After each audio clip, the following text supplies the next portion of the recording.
How would you define fluency? Being fluent in a language? So I like hate the word fluent. Like whenever I tell people like, Really? oh, I speak different languages and they're like, oh, are you fluent? And I always like double back on the question.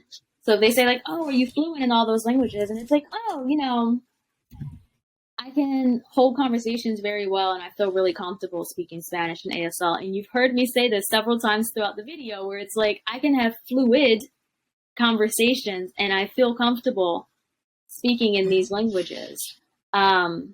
Versus, and I'll say like, okay, like I do use things like intermediate and advanced. I do like those sound, like the way that those levels progress and things like that, or I'll say conversational and things like that, especially when I'm mentioning like the intermediate levels. Like I'm conversational in German and Portuguese, not fluent.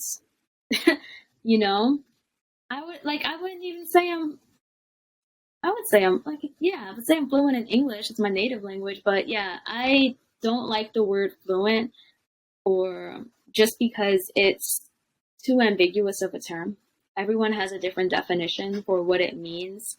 And, you have people that are really zealous about it and they're like, fluency means that you make zero mistakes and you know every single word and every single thing. And no, it doesn't. And then you have the people on the other side of the spectrum that thinks that if you can say the apple is green in Japanese, Yeah. then you must be fluent. And I'm like, no, no. But yeah, because like I said, I hold myself extremely well in Spanish and have no problems, and I'm having conversations with natives all the time. But ask me construction vocab when our contractor comes, I don't have it. I don't because I don't need it. And once again, that's a me thing. I don't learn things that I am not going to use. Like I started to learn the things that we need to talk about with our contractor, and I pick up on things that he says when we're talking and I'm explaining. Like I'm really good at explaining um, what I mean, and like he'll get me back with the word and things like that. But if I had to answer the question on what is fluency, I would say it's being able to comprehend and be understood by another person in another language when you're speaking. And not even just speaking. It has to be all four. The speaking, the reading, the writing, and listening. If you can understand and be understood without effort, like without a lot of effort, if it's not taking you a lot of effort to do these things, then that to me would be considered fluency.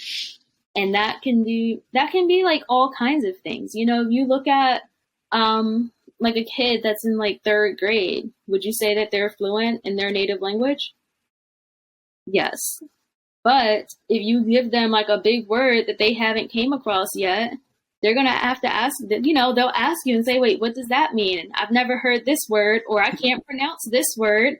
You know, and you don't look at them and go, "Oh, you must not speak English." It's like, "Oh, you haven't come across this word before, or you've come across this word and never needed to know exactly what it meant. That's fine. Let me explain it to you." You know, and we Good do point. this all the time. So if you're speaking Spanish, like the two of us do, you don't have to know every single word. You don't have to be perfect in everything that you do. But if you're able to still communicate your opinion or communicate the idea that you're trying to get across, and the best way to be able to get to that point is to practice describing things. Because if you don't know what the word is for what you're trying to do, figure out how to describe it so that someone can, understand what you mean. The same way we do when you're talking in English and, you forget a word and you go, "Oh, it's the thing that has like the metal that goes around it, and then like you put the pole," like you have all of these descriptions that you put in, and then the other person is going to come in with the word that you're looking for.